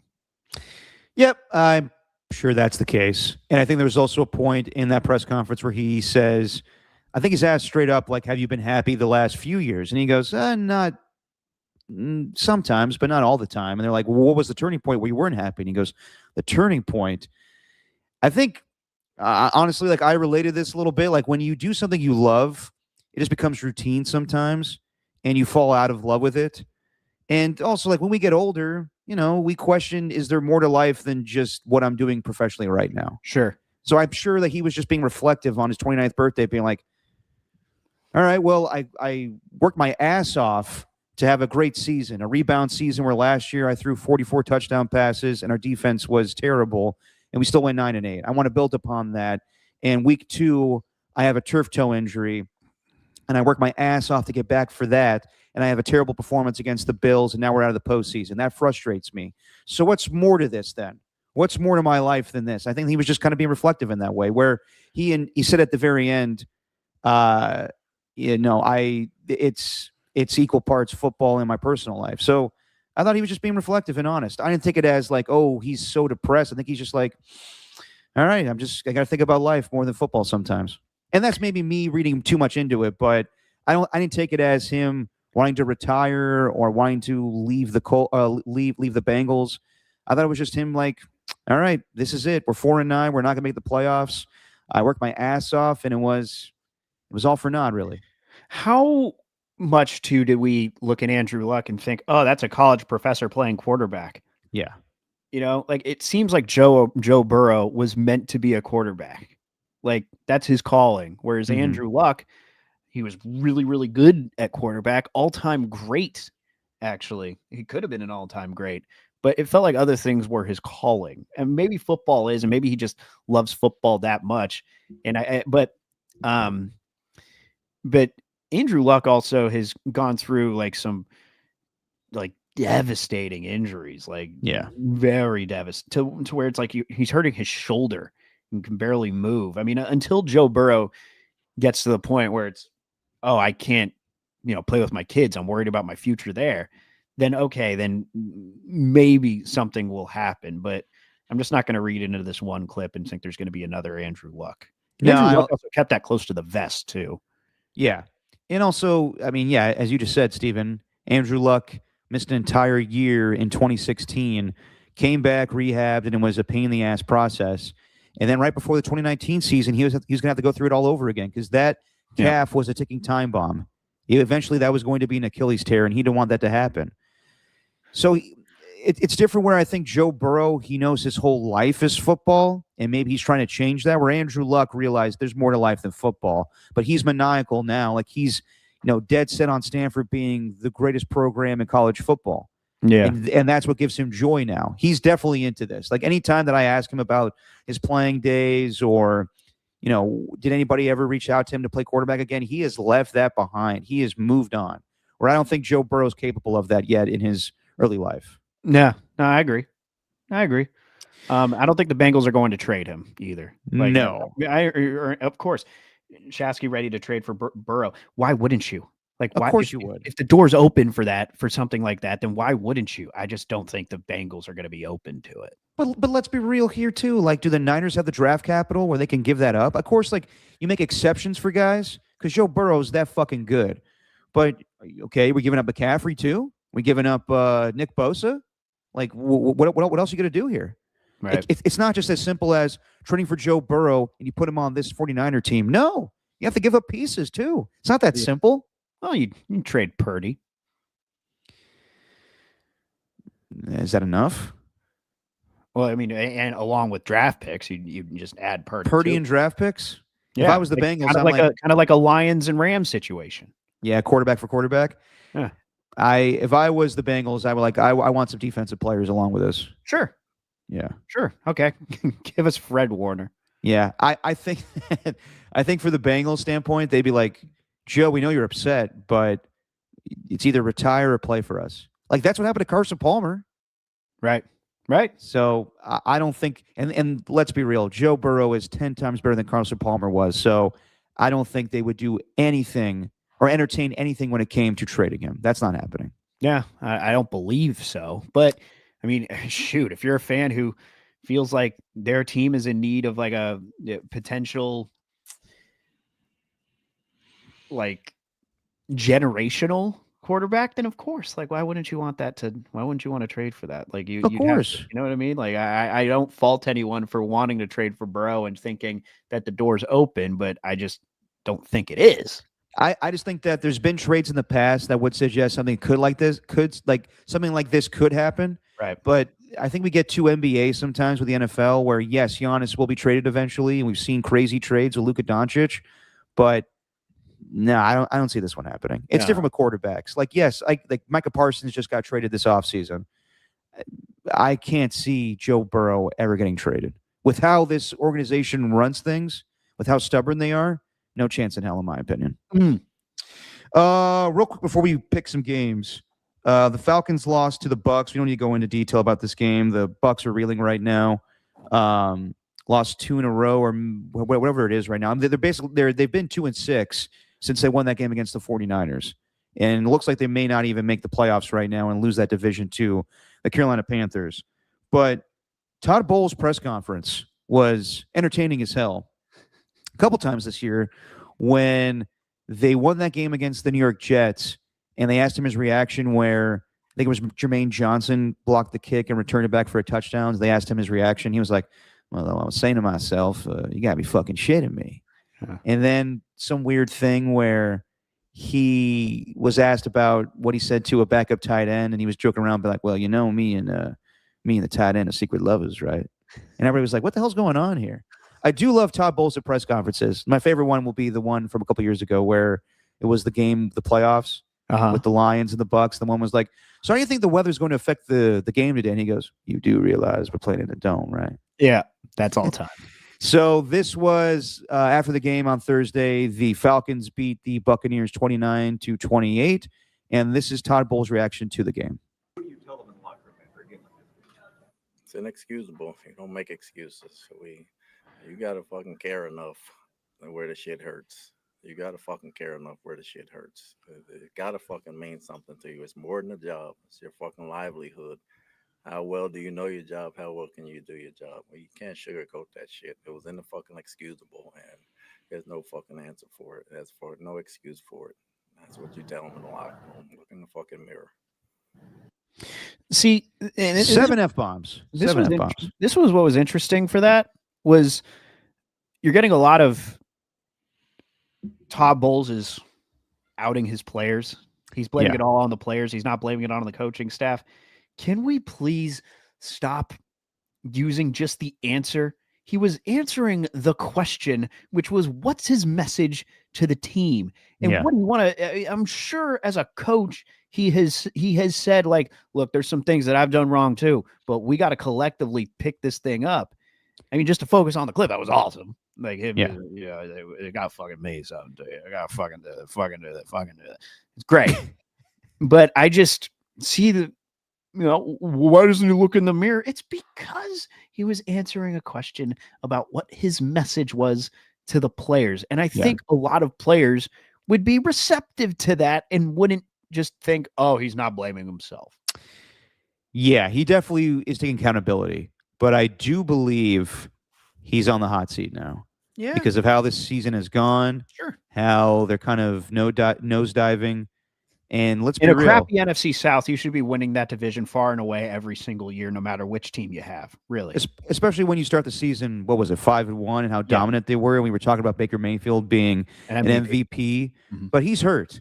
I think there's multiple things right now. There's a lot of injuries this year for Mike Evans, Chris Godwin, Bucky Irving. We saw Baker Mayfield hurt himself a couple weeks ago against the Rams, and he hasn't been the same player since that. But let's be real too. We've seen a few off seasons now where the Buccaneers have let their offensive coordinator go to get a head coaching job somewhere else. Dave Canales and Liam Cohen, and Todd Bowles is a good coach, not a great coach. I think that he's fine. He's won multiple NFC South championships, or division championships, but is he one of the best coaches in all of football? No. So I think when you see a slide like this, I think it's easy for the Glazers to move on from him. And yes, Steven, I agree with you. He answered the question and he was being honest. And I have no issue with coaches calling out their players sometimes. Not that he did, but like it is what it is. He was honest. I think there's more to the clip later on where he was like, the coach has only done so much. The players need to look themselves in the mirror. Right. And it's unfair to say that he's calling out his team there, but I'm sure this reminds me of years ago where Hugh Jackson was fired after the Raiders lost that game to the Chargers, the Carson Palmer game, where if they won that game, they would have been AFC West champions. And Tim Tebow went to the postseason. Hugh Jackson took accountability, but also said he was pissed off at his team, and so he's going to have a hand in this whole organization going forward, and that's what cost him his job. I do think that owners sometimes will look at that and be like, you can't call out the team like that. It's a new NFL where coaches or owners look at these sound bites and analyze it and think, my coach is not taking accountability. I think that this may bite him in the ass later on. And it's not fair. It definitely isn't. But I think some people will be like, wow, Todd Bowles called out his team after they lost that game, when really he's got to look in the mirror at himself. Sure. But on the other side of that, I think Rick Stroud was the one who shared this on Twitter, where Tom Brady told the media back when he was still a quarterback then, was Todd Bowles called out the team. He called them out and it lit a fire under them, and then went on to do what they did, winning the Super Bowl that year. So I don't know, maybe this will do that, but it feels like a time has run its course. I don't know, back-to-back division losses to the Saints in a very beatable Falcons team. Although the Falcons, like, finally, isn't this what we wanted? Isn't this what NFL fans wanted in general? Where Kyle Pitts and Bijan Robinson are combining for 330 for 330 yards, and overall the game was great. Like I enjoyed the flow of it, where it felt like they were pretty evenly matched. Both really able to run the football. Like the Vita Vea coming in as a fullback when you got a goal to go situation, and opening the rushing lane. I think it was for Rashad White, not Bucky Irving. I can't remember which one. And then to have that type of thing happen in the second half, just a fun football game. And then Al Michaels' last call. Like, how often are we going to tolerate this? Really? Really? He's so good. He's a legend. Like all those things. We know this. We know he. If you had to ask me, I don't know, gun to my head. Vulgar. Gun to my head. Who's the greatest broadcaster of all time, play-by-play? You'd probably put Al Michaels in there. You'd probably put him at the top. Not Joe Buck, the Ford C. Frick Award winner? Yeah, for baseball? I didn't have an issue with that. I don't know, really. Okay, maybe it's a little just too late. But whatever. I miss Joe Buck on baseball. But point being, I would put Al Michaels at the top. With that being said, these Thursday night games, having him call that field goal as if it's just some nonchalant kick going on in the second quarter to make it a 10-7 game. Like, it's just, I can't, it's, how long can we tolerate this, Derek? I'll go back to the original question. I can't. I'm tired of it. It's just, come on, Al, show us you care a little bit. It's a paycheck, man. And I know. And Al Michaels was definitely the man back in the day. It's just for you to, that squeaks into the upright. Man, those fans in North Carolina have to be thrilled right now. That's their first thought. Yeah. Your first thought is, man, those Panthers fans got to be happy that the Bucs just lost that game. You're not going to focus on the winning team. The Falcons come in with a backup quarterback, down 2 touchdowns, and come all the way back to win it. You can talk about the Carolina fans. I think there's certainly a space for that. But to have that be the first thing you bring up after a call that was so just nonchalant, and it squeaks into the uprights. It's just, come on, Al. Well, yeah, it's Al showing that he wants to get the fuck out of Tampa and back on a plane to Los Angeles. He is over it. He likes being still relevant in NFL games. And when I hear his voice, I go back to my childhood of Monday Night Football and him being the man. He was fantastic. I'll never forget, Miracle, the 1980, Winter Classic is still like the height of his broadcasting power. But to me, I'll always remember the play that Antonio Freeman made years ago where he did what? And all the Super Bowl calls he's had. He's been fantastic. But yes, I think he's in his 80s or maybe his late 70s. He's 81. Yeah, he just, it's good for Amazon Prime to get 2 big-time announcers, but they can upgrade there. They can easily get Noah Eagle and Greg Olson, and that's your Amazon Prime broadcast, and I'd be fine with that. There would be more enthusiasm in every game. But the fact that it's Al Michaels and Kirk Herbstreit, it brings legitimacy to that broadcast. But I think they've done this a long time now where they don't need that. They could get those 2 guys that I just mentioned, Noah Eagle and Greg Olson, and still a good broadcast. It doesn't need to be the top of the line broadcast team of Al Michaels and Kirk Herbstreit, which their chemistry is fine, but also kind of awkward to me. So they could definitely upgrade that. I'm with you on that one, Stephen. But as I told you before the show, though, I don't think they're going to fire Al Michaels. I think it's going to be where Al leaves on his own terms because he's a legend. I do think. I think you mentioned it on the last podcast where you're just not like big on Kirk Herbstreit calling NFL games. And he's fine though. He's fine. He's not bad by any means. I think his value there is when he's explaining. I think he does a really good job of explaining why players are. Well, I mean, for lack of a better, why players are good. He goes over their traits and what they've been in their career. He's more of this guy than of that guy, and now you're seeing him do this. Like I like the analysis he brings up in that regard, but I think we've seen it with College Game Day where he was there with Lee Corso, but he was also kind of, a grandson looking after his grandfather type of deal. And then you see him with Pat McAfee, and it's a whole new energy. When you got guys kicking field goals for hundreds of thousands of dollars. I think if you get a little injection of youth there into the play-by-play portion of that broadcast, and you keep Kirk Herbstreit, I think Herbstreit would sound a lot better. I think the way I look at it, who was it that I heard talking about this the other? I was listening to an actor's interview. God, I can't remember who the actor was, but I was listening to the Good Hang podcast with Amy Poehler. Poehler's Good Hang podcast, where it's just like, so how much can we talk about that book? I love that book. Can we talk about that book? It's a lot of the same, but it's a good vibe podcast, and you smile a lot. Yeah. But she had on Julia Louis-Dreyfus on, and what she does is she always brings on another guest before that so that they could talk a little bit about her upcoming guests so that she can get a little more insight and have that person ask a question. So who they brought on was Tony Hale, the guy from Arrested Development, Buster Bluth, and obviously Julia Louis-Dreyfus' co-star in Veep.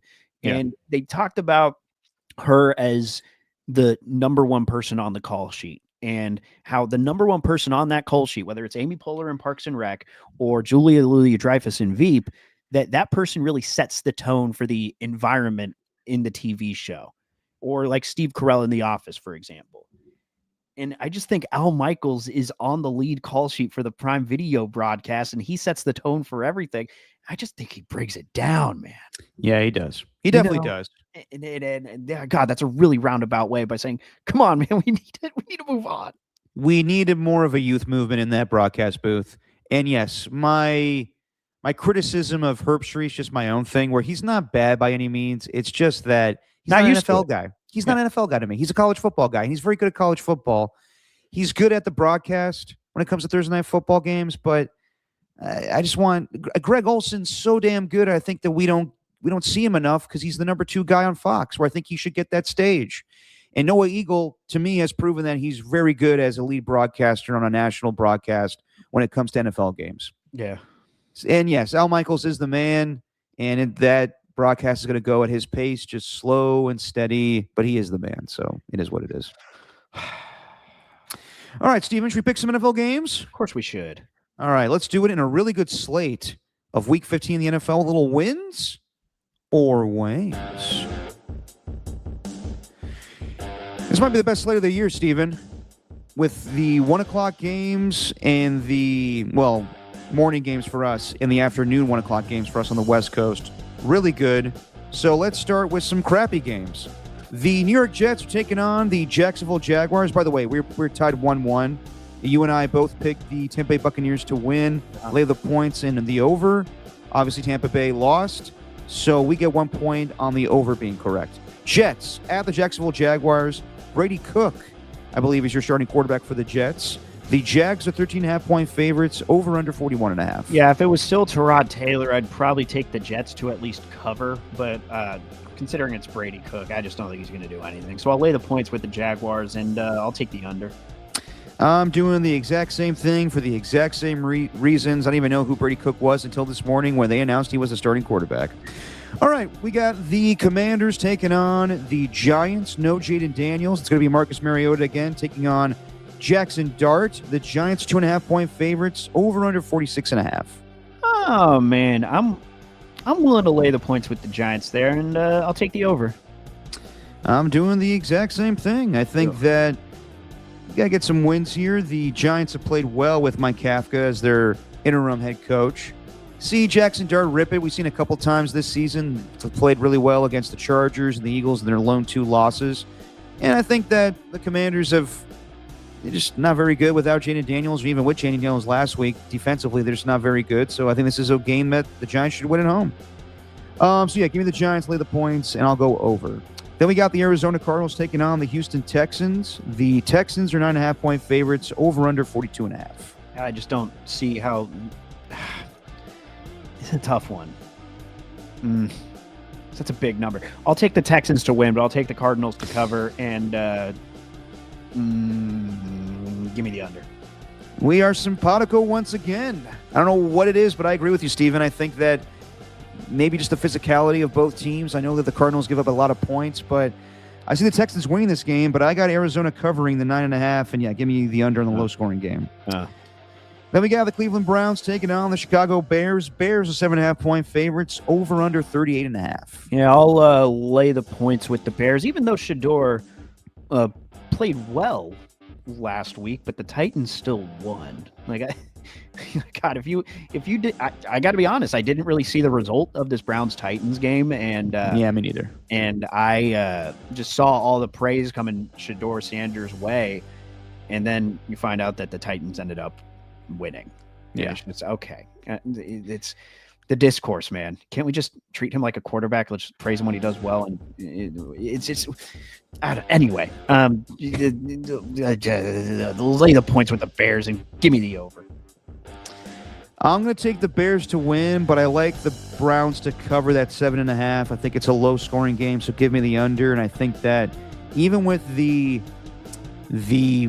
Bears getting better protection this season, I think the Browns could get to Caleb Williams. Myles Garrett 3 sacks away from being the all-time leader in a single season. So I think they could stop the run a little bit. I think they're going to force Caleb Williams to make some throws. So with that, give me the Bears to win, but I got the Browns covering. I'm going under on the 38.5. Then we got Baltimore taking on Cincinnati. This is a rematch of their game a couple weeks ago on Thanksgiving night, where the Bengals upset the Ravens and had 5 takeaways in that game. The Ravens are 2.5-point favorites, over under 50.5. Yeah, I'm going to take the underdog Bengals at home to win, especially after Joe Burrow's comments. It just feels like they're trending towards that, where he says all these things, you think he's going to retire, and then goes off and comes back after that performance against the Bills. So I'm going to take the Bengals to win, but I'm going to take the under. I'm going to take the over, and I think the Ravens need this game desperately to stay step for step with the Pittsburgh Steelers, the AFC North. So give me the Ravens to win this game. I'll lay the points, and I'm going over on the 15.5. Then we got the Raiders taking on the Philadelphia Eagles. Seems like a get-right game for the Eagles. They are 12.5-point favorites, over under 38.5. No Lane Johnson, no Jalen Carter. Is that the difference for you, Steven? Yes. Raiders cover, Eagles win. Give me the over. Excuse me. Yeah. And by the way, Kenny Pickett's playing in this game because Geno Smith is out. Revenge game for Kenny Pickett going against his former team from a year ago. Give me the Eagles to win. I'm going to lay the points, and I'll go under. I can easily see this game being like 31-3. Yeah. And then everybody will be like, oh, see, the Eagles are good again. Nah, that doesn't matter against the Raiders. Another good game in the morning slate. We got the Chargers taking on the Chiefs. Chiefs need this game desperately as well. Chargers coming off their big victory on Monday night against the Eagles. Chiefs are still 5.5-point favorites, over under 41.5. Yeah, that's pretty interesting. Look, I think with their season on the line, I think the Chiefs are going to turn in a pretty dominant performance. I'm actually going to lay the points with them, and I'll take the over. I'm going under. I still think that the Chargers' offensive line issues will bite them in the ass eventually. And we saw last week they got sacked 7 times and still won the game. Their defense is pretty much holding them together right now. And Justin Herbert's been fantastic with his mobility, but he has that broken hand on the non-throwing hand. Yeah, the Chiefs are just in desperation mode, and I said that last week. The Texans are just a physical team, and so are the Chargers, but I got to believe with their familiarity in their own division and how close the Week 1 matchup was, I'll give the benefit of the doubt to the Chiefs. I'll lay the points, and I'll go under on the 41.5. Then maybe the game of the day, the Buffalo Bills take on the New England Patriots. The Patriots are coming off their bye. The earlier matchup this season saw the Patriots upset the Buffalo Bills in Buffalo. The Bills are 1.5-point favorites, over under 49.5. I'll lay the points with the Bills. I think Josh Allen is going to be playing for his incoming child, and also take the over. I'm taking the under. And yeah, yesterday was announced that him and Haley Steinfeld are going to have a baby together. With the Bills, this is where they got to prove it. I think both teams have to prove it, where the Patriots are legit. I think that some people would say, well, they are legit. They've won 11 games this year and have won games in Buffalo and on the road against Tampa Bay. But if the Bills come away with this victory, I think it's more telling where the Bills are at, because their backs are against the wall. They have to basically win out to win the division. They're going into a hostile environment on the road against New England. So for that reason alone, and I'm taking Josh Allen more than Drake May. Give me the Bills to win. I'll lay the points, but I'll go under on the 49.5. Then one of the less sexy games of the afternoon slate, the Tennessee Titans taking on the San Francisco 49ers. 12.5-point spread for the Niners, 44.5 over under. I think the Niners are prone to giving up points. I'm still going to lay the points with them, but I'll take the over. I'm going to go under. This game will not be indicative of how I feel the rest of the way. I am going to give the Niners benefit of the doubt of winning that game against Phillip Rivers on Monday Night Football in 2 weeks. We'll see about the last 2 games against the Bears and Seahawks. Tennessee is one of the worst teams in football. Offensively, they got things right against the Browns, but their defense is not very good right now. I could see this being like a 31-10 type of game. Yeah. And it's a perfect landing spot for the Niners off the bye before they have this gauntlet with a 3-game stretch. So give me the Niners to win. I'll lay the points, and I'll go under on the 44.5. And also, I think the Niners defense could get to Cam Ward, and that won't be also indicative of how their pass rush is. Carolina takes on the New Orleans Saints, your NFC South leading Carolina Panthers. They're 2.5-point favorites, over under 40.5. It's time for them to grab the NFC South by the cojones. I'm going to lay the points with the Panthers, and I'll take the over. I'm doing the exact same thing. I think the Panthers see blood in the water when it comes to the Bucs, and need to take control of this NFC South, as you just said.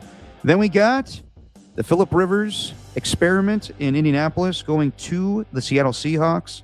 The Seahawks are 13.5-point favorites, over under 42.5. I think it's going to be ugly for Indy. I'm going to lay the points with the Seahawks, and I'll just take the over. Yeah, I'm doing the exact same thing. I think we've seen it this year where the Seahawks have just dominated at home. There was that game against the Saints where they were up like 41-0 at halftime. Same deal against the Cardinals. I can see this where this snowballs, where one turnover turns into a bunch for Phillip Rivers. Yeah, I could see the Seahawks dominating in this game and possibly even shutting out the Indianapolis Colts. I like to think that Phillip puts some offense up, but I think it's just a bloodbath for the Seahawks. So give me the Hawks, lay the points. I'll go over on the 42.5. We got a very interesting game. The Detroit Lions taking on the Los Angeles Rams. The Lions coming off a little mini bye with their win against the Dallas Cowboys on Thursday Night Football. The Rams are 6-point favorites, over under 54.5. I think it's going to be close, the Goff versus Stafford Bowl once again, but I think the Rams are ultimately going to come out on top. So I'm going to take the Rams to win. I'll take the Lions to cover. And if you're going to go under, Derek, I think you're foolish, so I'm going over. I'm not doing that. Points will be scored aplenty in this game. I'm taking the over. I think this is going to be a shootout. I think that the Rams, they have a very good defensive line and linebacking core. Their secondary, we saw it a couple weeks ago against the Carolina Panthers. They're vulnerable. I think that Amon-Ra St. Brown and Jameson Williams can get open on these guys, and no one can stop Jahmyr Gibbs and this Lions running game. It's just a matter of, can Jared Verse and Brandon Fisk get to Jared Goff enough? Does Sean McVay know enough of Jared Goff to make him uncomfortable at times? I think the Lions cover, but in the end, I think the Rams get a game-winning field goal from the thicker kicker. What's his name? Purvis, whatever his name is. The Rams win the game like 41-38. Wow. Then we got a very interesting game in the Mile High City between the Green Bay Packers and the Denver Broncos. The Packers are 2-point favorites, and the over-under is 42.5. Josh Jacobs, a game-time decision, questionable with that swelling knee he has. Yeah, funnily enough, man, I don't know about the Broncos, man. I still don't know. I think the Packers are just a better team. I'm going to take the Packers, and I'm going to lay the points. 42.5 is such a middle number. I think you could go either or with that, but I'm going to have that one going over, only slightly.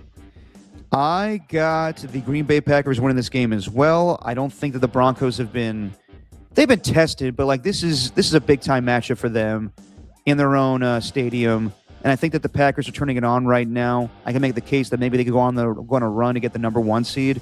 So give me the Packers. I know I'm a Packers homer when it comes to Jordan Love, and he's dominant in the month of December. Toyotathon, Stephen. Jordan Love just goes off. 18 touchdowns to 3 interceptions in his career. Give me the Packers, lay the points. Going under, though, on that 42.5. We got the Sunday night game. Number 9, J.J. McCarthy taking on number 4, Dak Prescott. The Cowboys are 5.5-point favorites, over under 47.5. Boy. It's a tough game to handicap. So I'll just lay the points with the Cowboys. Give me the under. I'm doing the exact same thing. 47 seems like a lot. And I think that the Vikings defense can get to the Cowboys a little bit. Same thing with the Cowboys, even though their defense is not great. J.J. McCarthy's just not playing well this season. But, yeah, give me the Cowboys, lay the points. Going to go under. And then the Monday night game, no T.J. Watt. He had to deal with a collapsed lung, so he's going to be out for this game. The Dolphins are taking on the Pittsburgh Steelers. And I had the information here, but I didn't write it down. Son of a bitch. Hang on one second. Let me get you the spread as I pull up my CBS app. We're doing this live on the podcast. You want me to do this? I got it right here, dude. Oh, by all means, go ahead then. Yeah. The Steelers are 3-point favorites. The over-under is 41.5. What do you got, Steven? You want me to go first? I'll go. The Dolphins are going to win, and I'm going to take the under. Wow. I got the Steelers winning the game. Give me, just for them playing at home and the possible elements of the Dolphins playing in the cold. Oh, yeah. Give me the Pittsburgh Steelers, lay the points, and I'm going under. What was the over-under? 41.5. 41.5, and Steelers by 3. And there you go. Those are our picks for Week 15 in the NFL. Would you say this might be the best slate of the season, Steven?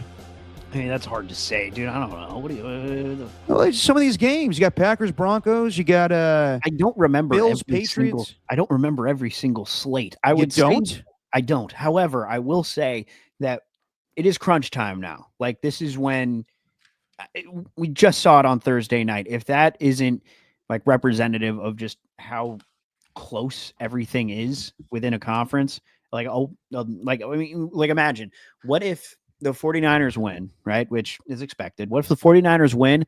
Somehow the Seahawks end up losing to the Colts and the Rams end up losing to the Lions. Like they're top of the division, and then they're fighting with who for the number 1 seed. I mean, the 49ers, they would be the 1 seed, wouldn't they? If the Rams lose to the Lions If both the Rams and and Seahawks lose and the 49ers win. yes, I think the 49ers could get it next week. If they beat the Colts and the Rams lose their next 2 games, I think they would be the number 1 seed. Oh, they need the Packers to lose, and the Niners have just a better. Well, no, I think in the end, the 49ers should get more victories than the Packers because the Packers have that tie. Oh, right. Right. We're getting in that territory where our guy from NBC starts doing all the hypothetical stuff with the, I'm talking about the guy with the glasses and tie. He usually does it for, polls when it comes to elections, but he does it for Sunday Night Football. Steve Kornacki. There he is. Yeah, we're getting to that territory where it gets convoluted. But yes, there's a possibility where the 49ers, if they win out, could be the number 1 seed, but they need the Rams to lose some games. Jackass of the week. You have one this week, Steven? Yeah, it's not really one from sports. That's fine. It's last night. Okay. So Jesse and I went out to dinner. We went to the Cheesecake Factory on top of Macy's in San Francisco. Ooh. Yeah. All right. Did you go with white bread or brown bread? Both. They had both. You have Good both choice. on the plate. We don't go to Cheesecake Factory that often, but it's nostalgic personally for Jesse, not for me, not so much. But there's also a moment. I'm not going to go into the details as to why, but we had reservations once at the Cheesecake on top of Macy's and had to cancel them. So it was around Christmas time too. So I figured why not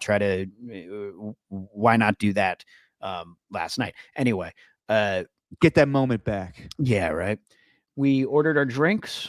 Jesse had like a 0 proof margarita. I just ordered a beer. Seems pretty easy to get those 2 drinks. Yeah. And the appetizers came out.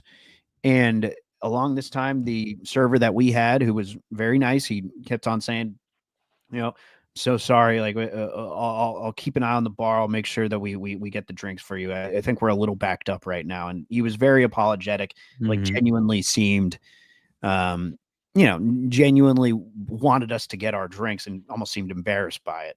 And then as we're getting our food, this other server comes in and she's giving us the food. And so we got our appetizers, we got the bread, and we got our main courses before the drinks even came out. And by that time, it had been probably like 15 minutes since the server last told us that he was going to check on the drinks. And, we had our main course there. Like we wanted just a beer and a 0 proof margarita. It's not much. And then she responds to Jesse, who said, hey, so yeah, we were told 15 minutes ago that we might get our drinks. Like, are they coming out soon? And then she goes, no, the bar's a little backed up. That's fine. Could have stopped there. Then she goes, they'll get there when they get there. They'll get here when they get here. And she said it with force too. I'm like, I don't like that. Yeah, I'm not one to, these people are servers, like we're coming into their establishment, but at the same time, we have been waiting 45 minutes to simply get a drink that we probably could have poured ourselves. Yeah. Like it doesn't take much to get a beer. He told me that the beer that I wanted was tapped. I would have happily taken another beer if needed. But for her to say at the table, they'll get here when they get here. Okay. And then she walked away. Jackass move. That's 100%. a jackass of the week move if I've ever heard one. We didn't. Then the other server came back. He gave us the drinks, and he apologized. And then Jesse told him about she's like, yeah, I don't know who said that, but I don't know who it was, but she came by and just said they'll get here when they get here. And then she said, so I guess I'll just go fuck myself.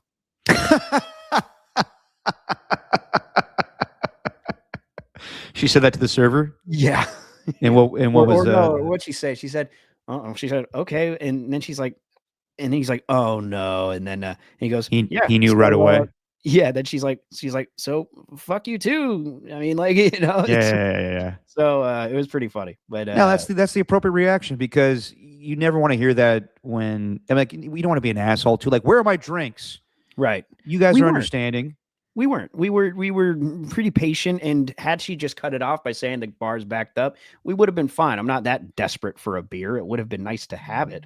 But and the guy was he seemed genuinely like embarrassed with the establishment that they didn't have drinks on time. You can't act that way. You can't say that, you can be frazzled, but you can't say to the customers, they'll get there when they get there. Yeah. If you were being belligerent and angry and terse towards them, then that's understandable. But you guys were very understanding. So that's, Yeah. I would say that takes the cake for Jackass of the Week. I really don't have one, Steven. I'm trying to think of who was a jackass this week. And I'm thinking about, like, people say Adam Schefter with his response to the Sharon Moore stuff. And I'm like, yeah, but that Schefter's always been just awkward and not understanding and being tone deaf of things. So that's just the way he is. I guess my jackass of the week is everybody that got offended by Justin Herbert, how terrible he was. And maybe Justin Herbert should be the jackass of the week for how rude he was to Laura Rutledge, but I think differently. So everybody that was offended by Justin Herbert not wanting to do that interview, you're my jackass of the week. I couldn't think of a good one. Pop culture catch up. You got anything, Steven? Yeah, we've just been catching up on Stranger Things, man. So where you at? There's 4 episodes that were released? Yeah, we watched all of that, and then we were like, man, we got to watch it from the beginning, I think. And we've just been rolling through the episodes. We just finished season 3 last night, and I think season 3, like after we were done watching season 4, and we had all that time in between season 5, I remember like thinking season 3 was just kind of forgettable. But then we rewatched it. Season 3. Yeah, it was with the mall, Starcourt. Yeah. Carrie Elwes and all that. It was good. It was a good season. I enjoyed it much more a second time around. So wait a minute, you and Jesse are starting from season 2, or where'd you guys? No, we rewatched the whole thing after watching season 5. We rewatched the beginning. We're like, God, it's been so long. Like, we need to watch from the start. So we rewatched from season 1. We watched season 5 as soon as it came out. Okay, gotcha. So, and that's the current one, right? Yes. Okay, gotcha. Okay, and one of the new ones coming out, Christmas Day. Christmas Day. Gotcha. Okay, well, I haven't watched the new season yet, so I'm still behind on that one. Just some news I want to get to when it comes to movies. I guess it was announced last night that they're going to do a movie with Dennis Rodman on his 48 hours in Vegas during the 1998 NBA playoffs, where he needed to get away for a while, and Michael Jordan was okay with it, and Phil Jackson was okay with it. Yeah. Initially, it was supposed to be Jonathan Majors who was going to play Dennis Rodman, and Jonathan Majors, I guess, is not allowed in Hollywood anymore with some of the allegations with him. So now it's going to be Lakeith Stanfield, who you might remember from, what movies was he in? Sorry to Bother You or Straight Outta Compton. He played Snoop Dogg, Get Out, and he's going to play Dennis Rodman. And it's not a big deal, but Lakeith Stanfield is 6 foot. So, he was also in Uncut Gems. He was good in that movie too. Mm-hmm. But I don't know. I don't know if this is the right decision when it comes to playing Dennis Rodman. I got to see it. Yeah. I don't know if I need to see a movie about it either. Yeah. Well, maybe Mike Silver will be in it. That'd be amazing. And who could play Mike Silver? Timothy Chalamet. I think so. I think Chalamet's the next step. I mean, he could play Ernie Johnson, Michael Silver. He could do it all. And Tacky, you're saying poor Netflix. They spend $500 million on Stranger Things only for it to be overshadowed by a documentary of Diddy doing even stranger things. I agree. I said that same thing. I was like, the top 10, as soon as Stranger Things came out, in the top 10 shows being watched, the Diddy documentary was number 1, and then Stranger Things was number 2. Like, dude, that's taken off, man. Everybody's asking me, have I seen the Diddy doc? And I'm like, I don't care to watch it because I know about Diddy. I've seen enough documentaries on Puff Daddy from back in the day, and I know of all the insinuations that are in the doc. I've heard it before that he may have set up the killings of Tupac and Biggie. I also think it's kind of weird that 50 Cent's the executive producer and he has it out for him. So it's just not anything I'm interested in. Yeah. Did you see the Street Fighter stuff? I did see the Street Fighter trailer. That looks fun. I don't know. No? Does Street Fighter need to be made into a movie? Well, the Jean-Claude Van Damme one was so bad. This is, I guess the director of it is the guy that made Crazy or whatever that movie was with Eric Andre and who was it? Little Ray Howling or whatever his name is. Yeah. I don't remember what it was called, but I watched it. Bad Trip. Yeah, I think it was Bad Trip. And who was what's her name? Who's the comedian? The woman that's in the movie. I forget her name. Trip? Tiffany Haddish. Tiffany Haddish is in that movie too. Hmm. And he was like a director on the director of Street Fighter was also a director on the Eric Andre show. I guess 50 Cent's going to be in it. Eric Andre is going to be in Street Fighter. Who else? Andrew Schultz. Andrew Schultz. I don't know. And also Jason Momoa is going to be in it too. It looked good. It looked like a video game turned into a movie. It might be fun. I don't know. Yeah, it might be.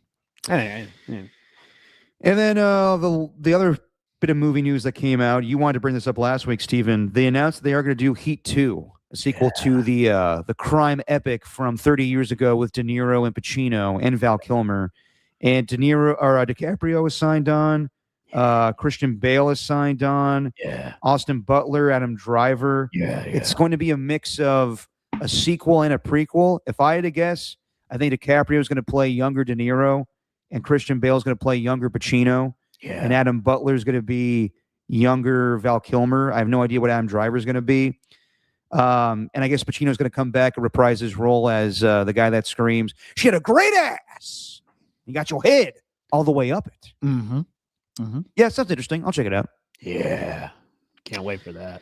All right, before we out of here, some news that just came across, and it's not good for the 49ers. Initially, Christian McCaffrey was on the injury report on Thursday, where it said he was dealing with illness, and I didn't think it was that big of a deal, and Kyle Shanahan poo-pooed it, said he's good to go, 100% off the injury report. And then today it pops up that McCaffrey has a back injury, and he is questionable now for tomorrow's game against the Tennessee Titans. So a little cause for concern if it's his back.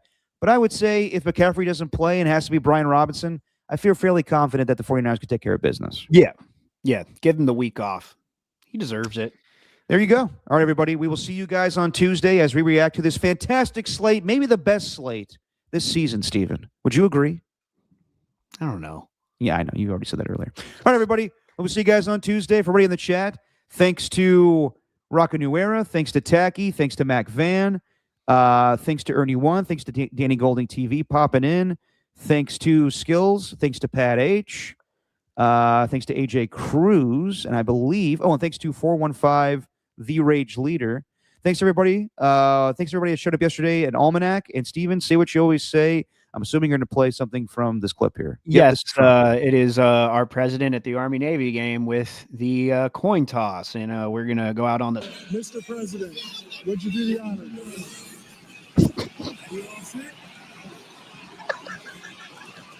What in the hell? It is tails. Army, you've won the toss.